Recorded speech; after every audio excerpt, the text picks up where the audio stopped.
And we're live. This is yet another session that hopefully I won't talk as much as I shouldn't.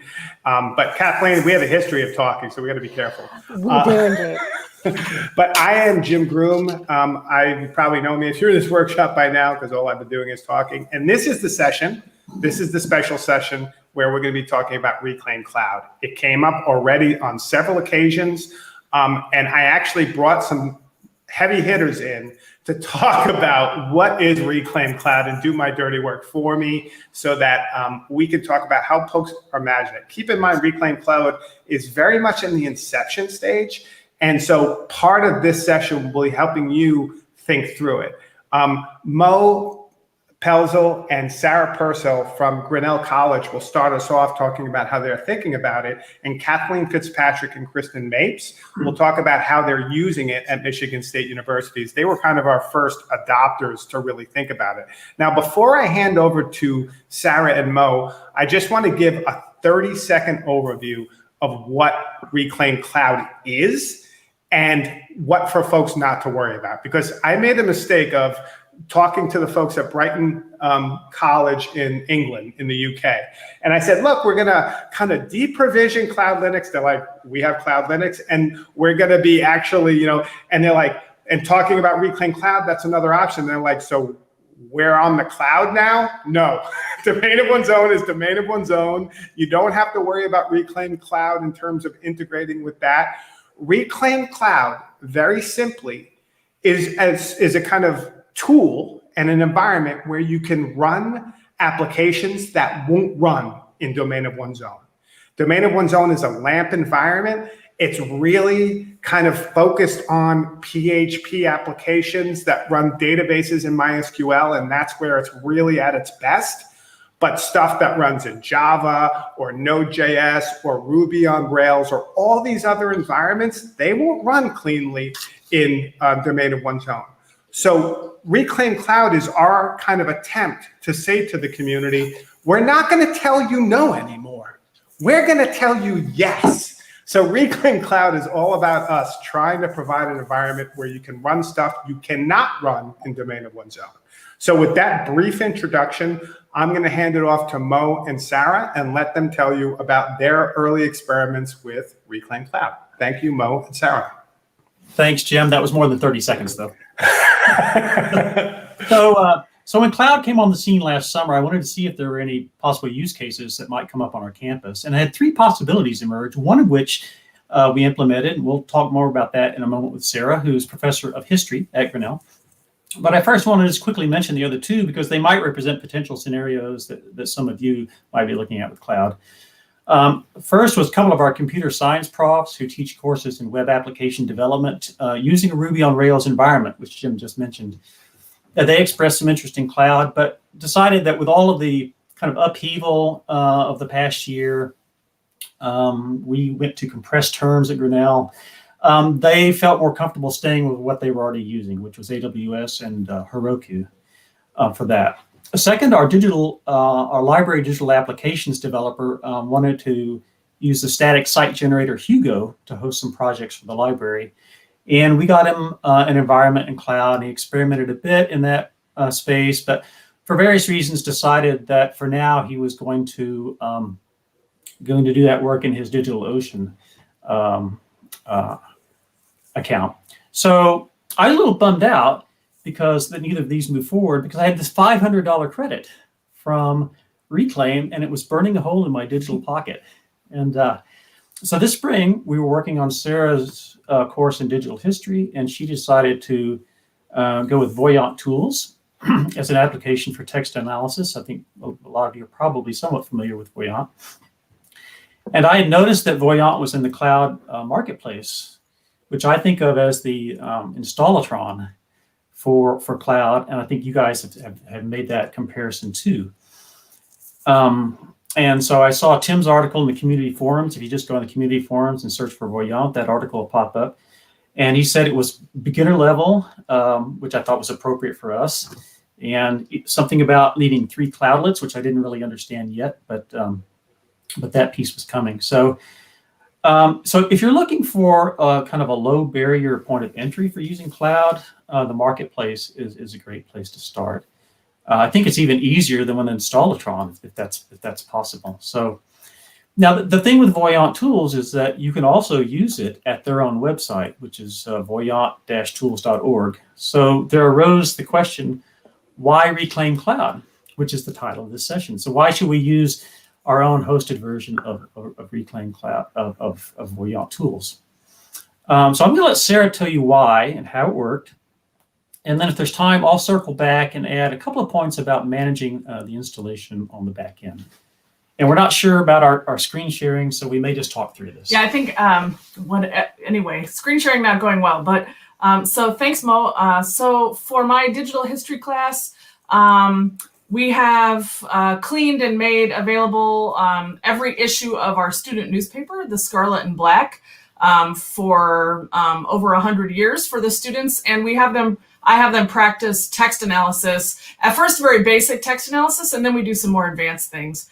And when we're teaching on campus, Voyant Tools actually has a version that you can download and use locally on your server or on site-specific machines, which we tend to use because the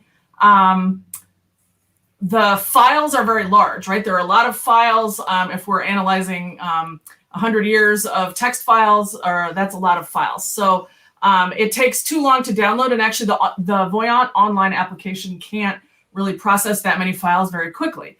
Since we were teaching all remotely this spring, this cloud hosting version of Voyant Tools was perfect because it was able to process and handle a larger number of files. We kind of chose an intermediate text corpus that was 10 years worth of newspapers. Students could click on it as though it were just a website to them, just another version of Voyant Tools. They didn't really need to know, where it was in the cloud. And they were able to practice and do experiments analyzing the text files of the student newspaper while downloading a fairly large amount of zip files that they could use. And so they could easily and quickly process a large amount of text files for text analysis. And it worked really seamlessly and very well for my students, and it launched them into their text analysis exploration. Great, thanks, Sarah. I think we've got just a couple of more minutes. Just quickly, so the main issue in supporting the application was figuring out how many resources we would need in terms of CPU and RAM, expressed in terms of cloudlets. And I think the default when I installed Voyant was one reserved cloudlet with up to 8 additional cloudlets available for spikes and peak loads. And I didn't really know what our needs would be over the course of the month or so the students were using this. But I started getting a couple of automated email notifications that we were pushing the limits on the Tomcat server, 70%, 80%. And so I'm getting a little worried. So I figured out with some help, a lot of help from Meredith and Paul, that I just needed to raise what's called the scaling limit to give us more reserve. And Jim and Tim can explain this more if they want, if there's time. But by trial and error, I eventually determined that 24 cloudlets would cover our peak usage spikes. And I also discovered that I could track our usage with the statistics tab, which I could look at daily or hourly usage against our limits. So, but even at that, our daily cost was really ridiculously low. It ranged from, 19 cents to maybe 65 cents or something like that. So then at the end of the semester, I stopped the application, and so it's just been sitting there. And I restarted it. I can restart it whenever we need to. Restarted it yesterday to test for this session, and just super easy to work with. And I think since I restarted it, maybe we've blown through 23 cents. The next part, as a faculty member, I didn't have to think about any of that. Mo is the director of academic technology. I just taught it with my students in the online space, and they never knew anything was very different than if they'd been on campus. I do think, and we'll hear about that a bit, and I think someone might have their mic open. But one of the things that's interesting is, that Voyant tool you were mentioning, there's a guy out of Australia who works for the Australian Archives. his name is Tim Sherratt. And he's doing something with Glam Workbench, where he created a one-click installer basically for a Docker instance that's using Voyant and a whole bunch of other archival tools to collect all these cool newspapers from around Australian history. And I looked for VCRs, for example, and found thousands of articles in Australian newspapers about, the 80s VCR explosion. And so that's a tool that you can explore. I put it in the Discord link, but check it out. But the point you both made is this is on and off computing, right? You use it as you need it and can turn it off. So very different than, say, something like Domain of One's Own, which that cPanel server is always on, right? And those accounts are always being served. This, it could be something like you use resources to do a search and do an archival pull, and then it's done. And then you can turn that off, and like you said, 23 cents on the dollar. It could also be a great lab space where students use it to play with a certain technology or environment, and then when they're not in class, they shut it down and go. So I do love that example, both Sarah and Mo, and the fact that, use as you go, right? And the whole thing about it is it's not a contract. You have some money in there, you play with it, you don't want to use it, you walk away from it. But it does give you access to a whole bunch of other things. The one-click installer was a great point, Mo, and I'm going to now switch over to Kathleen, who has some experience with the good things in a one-click installer and also with some of the difficulties when it comes to Mattermost. So Kathleen, take it away. Thank you for coming. Tell us about Reclaim Cloud. Big fan. Thanks, Jim. My experience with Reclaim Cloud has been as part of my work directing a research unit here on campus at Michigan State. I direct a unit that's focused on the future of scholarly communication, and we're building tools that help various publishing platforms and other kinds of networking environments connect and share information. And so, wanting to sort of embrace the ethos that we're developing in, we wanted to move as much of our internal systems to self-hosted open source software as much as we could for privacy purposes, but also just to be operating always within that spirit. And so the first thing that we decided to attempt to shift was to leave behind the Slack instance that we'd been using for internal team communication, and instead move to a self-hosted instance of Mattermost. And so, like Mo was describing, I went into Reclaim Cloud. I, used the marketplace install of Mattermost to kind of get it up and running. And up to that point, it was really, really super easy. But one of the things that I wanted to do was to bring some of the content from that Slack instance over into the Mattermost instance. And if you visit the Reclaim community site, their discourse site where all of the help and Q&A discussions take place, you will see a very long back and forth between me and Tim and Jim trying to figure out why this wasn't working. And that was kind of, in a perverse way, sort of the best part of it was really getting to get my hands a little bit dirty, explore a new system, and figure out what in it was going to work for us and what wasn't, without really having to commit on the front end to what it was that we were up to.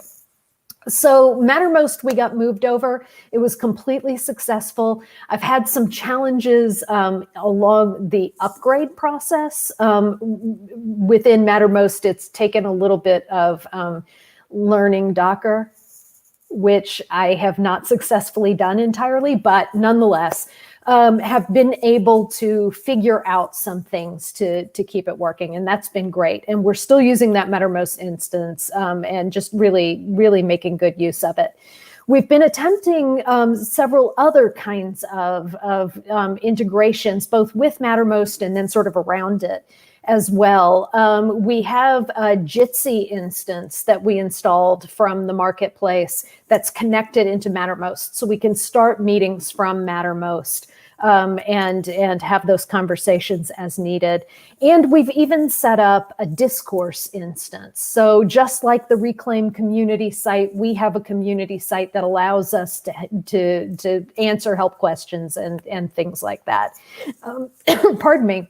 Those things are just getting off the ground, and we're still experimenting with them a bit.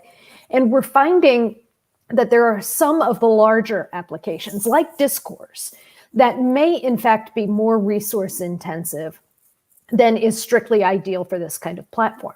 But the great thing about Reclaim Cloud is that we can spin something up really fast. We can test it. If we love it, then we can figure out how to host it in a really inexpensive way, right? But Reclaim Cloud gives us the flexibility to test things out. We're also using Reclaim Cloud to spin up instances of servers to test some of the software that we're building. I can't talk about that because that's way outside of my domain, so to speak. But it's been really useful to our developers to have that at their disposal. So I am going to leave it there for the moment and let my colleague Kristen tell you some about her experimentation, and then I'd be happy to answer any questions that you may want to raise, Jim, and we can go from there.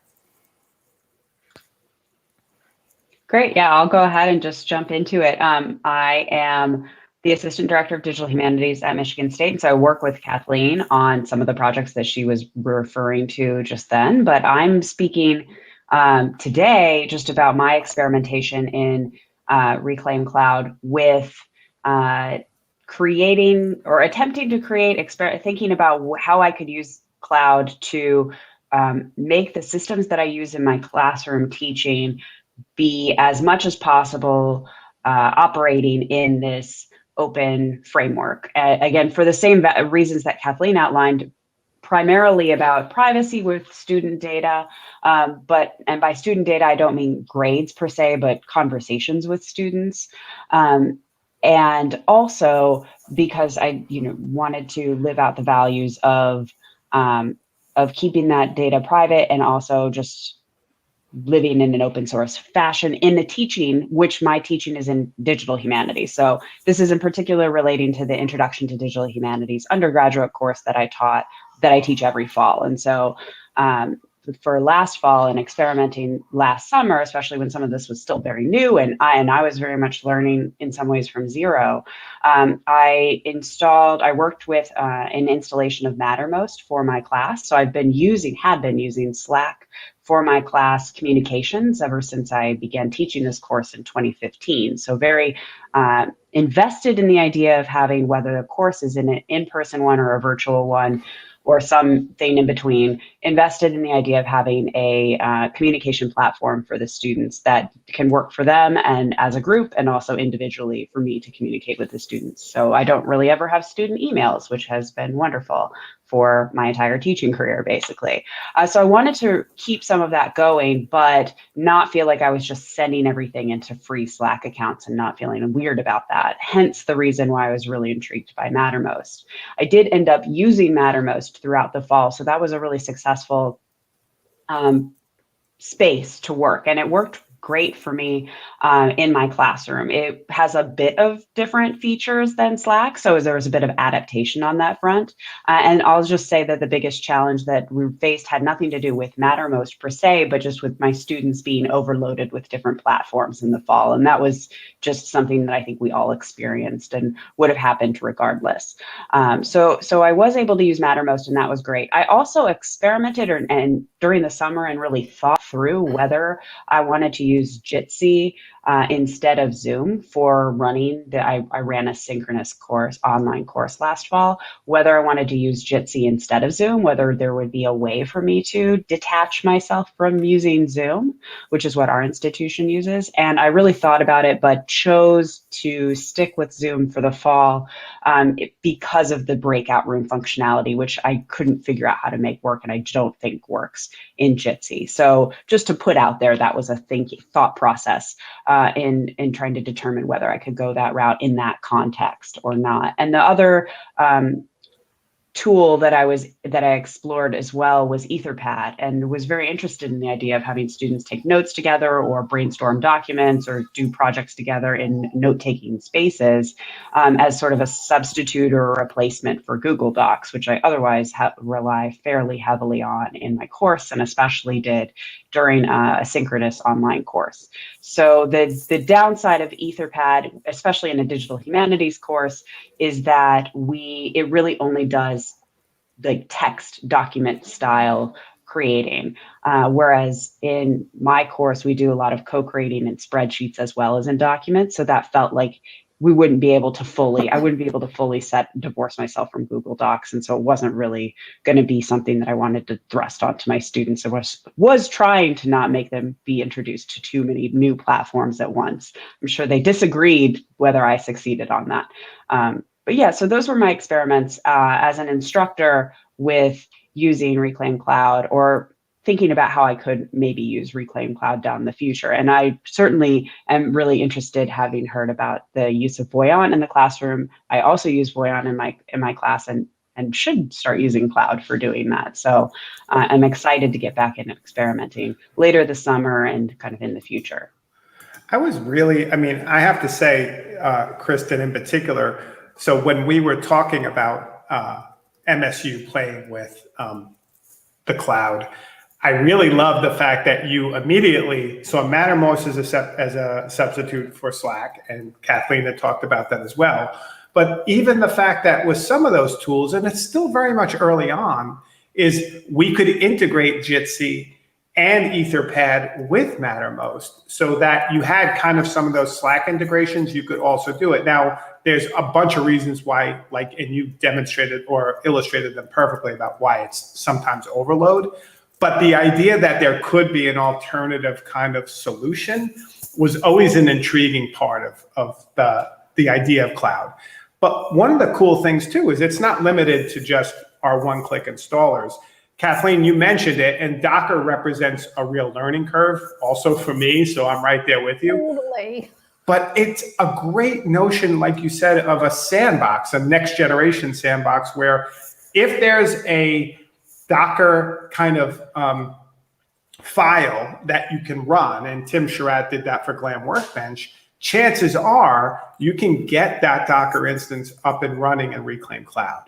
And, I'm not saying that's dead simple. That does take some understanding, but like that whole idea of taking an actual application that's written in Docker and then spinning it up to test it before you go to your IT program and say, like, we really want this application, or really want this. It does give you a space to start vetting and exploring some of those applications before, maybe like with this course, as you said, it becomes a kind of institutional hosted solution. And I really like that balance between Reclaim Cloud being an exploratory space versus maybe a kind of, this is production for your group, right?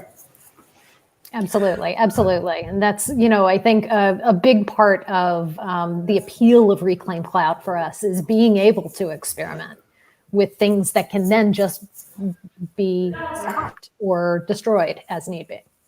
Now, on the other side, and I will take questions, if there are questions, I will watch, or someone will watch and we can bring them up. But one of the things we found with Reclaim Cloud, and I'm actually particularly interested, is, like folks have said, you never know what people are going to use domain of one's own for. You never know what they're going to use an application for. We didn't know when we started Reclaim Cloud what we would use it for, right? Entirely. We know that we have people who ask for a lot of things. And so this is a way to solve that issue and maybe provide that. But we found is that the Reclaim Cloud infrastructure is really performant for WordPress multi-sites and big sites. Just as you said, Mo, for us, ability that's kind of scale resources seamlessly, as well as scale storage. So we found that we can run WordPress multi-sites, which a lot of folks run through us, really efficiently and effectively through Reclaim Cloud. And so what we have found is that it can scale really well for big sites. And so folks have reached out to us about how would we run our main kind of campus site or a department site on there that gets a lot of traffic. Well, given the fact that it's elastic and can infinitely kind of scale, we do have, well, infinite is a, and Tim's probably hearing me say infinite. It's like, what? No, not infinite. It's not infinite, but it scales very well in terms of the server is gigantic. It's opened up a whole nother avenue for us to explore in terms of that. But Kathleen, you brought up a really good point about money. And like sometimes running certain applications on Reclaim Cloud is not efficient, right? They're much better run in something like Domain of One's Own, or maybe on AWS or DigitalOcean or some other space where you're operating. Yeah. So that's always something to consider too, right? Discourse was a good example. Yeah. Yeah, I think it's a combination of that resource intensivity and hitting the production state at which you need certain kinds of control over things that maybe then you want to migrate to something more permanent.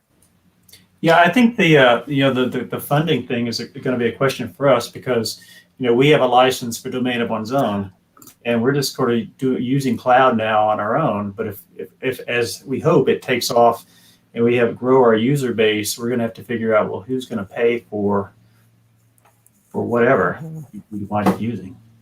Yeah, and I think for us too, it's like you're not alone, Mo. Like we have to think through also, the way in which people pay. Like right now, it's not integrated directly with Domain of One's Own, and so one of the real challenges is A, could we integrate it, and B, like, can it be so that when you tell people just pay as you use, purchasing departments at universities are like, wait, no, no, it's not how it's going to work. We need to have a number for this period of time. And I think we've done that with Michigan State. And I think the nice thing about that is they paid a set number and then they'll use that until it's done or not. And that will actually be the only time they do an invoice. So in fact, you can define how much you want to put in and experiment. And then after that, establish, okay, this is how much we used. It's going to be efficient and we can keep using it, or it's not. And we're going to have to think of plan B for these applications. So the nice thing about the cloud is it has really good analytics about how many resources you're using at any time, how much that costs you. And so by the end of a month or so, you really have a good idea of what it's going to cost long term. So I think that $500 credit that was mentioned is part of that is for folks to see, A, what is it? How do we use it? But B, hopefully get a sense, Mo, for example, with the Voyant tools, like what would it cost for us to roll that out for a class? What does it look like? And I think that kind of balance is kind of where we're going with it, because it's a very different model than the one we're used to with Domain of One's Own, which is a fixed cost for a certain amount of time. And that's a kind of a balance we have to go at. Makes sense? My dog is very happy. Whenever I talk about Reclaim Cloud, he comes. And he's like, tell me more. You just need to keep giving us $500 credits. That's one way to do it. Well, yeah. It's a model, if not a business model. Free and open. So the other thing too is, while people, I don't know if there's any questions out in the chat. I haven't really been able to monitor that. But the other thing for me about Reclaim Cloud that's, I think, particularly exciting is to see folks like Tim Sherratt, who are doing, I think, kind of DIY skunk works, even though he's working for the Australian Archives. The fact that people can build out a network and share it with other faculty, other academics, other researchers. He did this all on his GitHub page. And if you look at the Glab Workbench, just take some time. He built an installer. And that installer actually is something anyone could use. He's using it with his students. It's like pennies on the dollar for his students to spin them up and then spin them down. And he's used a lot of the different services, and he said that Reclaim Cloud works for his particular use case. And I know people like, I think it's Emily Drabinski and folks at Stanford are doing really cool stuff with the Data Sitter Club, and they're using a lot of different digital tools, folks that like Voyant. And I'm hoping that the cloud fits some of those needs, because a lot of those are next generation tools. A lot of those are needed for a specific project and then not. So I'm hoping that folks see Reclaim Cloud as a kind of niche resource for some of these projects that maybe can't be done in domain of one's own. And again, like I said earlier, we don't have to say no to people when they ask, can we do that? And hopefully it's affordable enough so they can put $25 in and do what they have to do for a semester, etc. With that, I think we're just about at time. I want to thank all of you for coming today and joining and sharing your kind of thoughts and first impressions and lasting impressions of Reclaim Cloud. The $500 credit, Mo, won't last forever, so take advantage of it. But we appreciate you taking advantage of it for sure. So thank you all.